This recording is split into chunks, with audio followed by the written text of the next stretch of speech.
दो सजदों के दरमियान बैठने को जलसा कहा जाता है। इस मुख्तसर वक्फे में नबी करीम सल्लल्लाहु अलैहि वसल्लम से मुख्तलिफ दुआएं साबित हैं, जिनमें सबसे मशहूर दुआ दर्ज झैल है। 1. सुनन अबी दाऊद की रिवायत, हदीस नंबर 850 से अगली अबवाब में हज़रत अब्दुल्ला बिन अब्बास रज़ी अल्लाहु अन्हुमा से रिवायत है कि नबी करीम सल्लल्लाहु अलैहि वसल्लम दोनों सजदों के दरमियान ये दुआ पढ़ते थे, अल्लाहुम्मा इग़फ़िरली वरहमनी वआफ़िनी वहदिनी वरज़ुक़नी।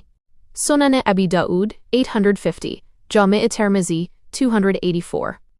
तर्जुमा, ए अल्लाह, मुझे बख्श दे, मुझ पर रहम फरमा, मुझे आफ़ियत दे, मुझे हिदायत दे और मुझे रिज़्क़ अता फरमा। 2. सुनन इब्न माजा की रिवायत, कुछ रिवायात में अल्फाज की थोड़ी तब्दीली या ज़्यादती भी मिलती है, जैसे अल्लाहुम्मा इग़फ़िरली वरहमनी वजबुरनी वरफ़ानी वरज़ुक़नी वहदिनी। सुनन इब्न माजा 898। इसमें वाजबुरनी, मेरे नुकसान की तलाफ़ी फरमा, और वारफ़ानी, मेरा दर्जा बुलंद फरमा के अल्फाज का इजाफ़ा है। 3. एक मुख्तसर और आसान दुआ।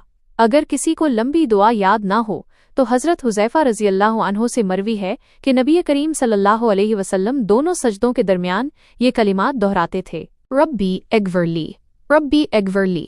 सुनन निसाई 1145, सुनन इब्न माजा 897। तर्जुमा, ए मेरे रब, मुझे बख्श दे, ए मेरे रब, मुझे बख्श दे। चंद अहम नुकात।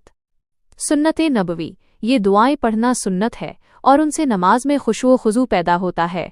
इत्मीनान, दोनों सजदों के दरमियान इतनी देर बैठना कि कमर सीधी हो जाए, जिसे तमानीनत कहते हैं, नमाज के वाजिबात अरकान में से है।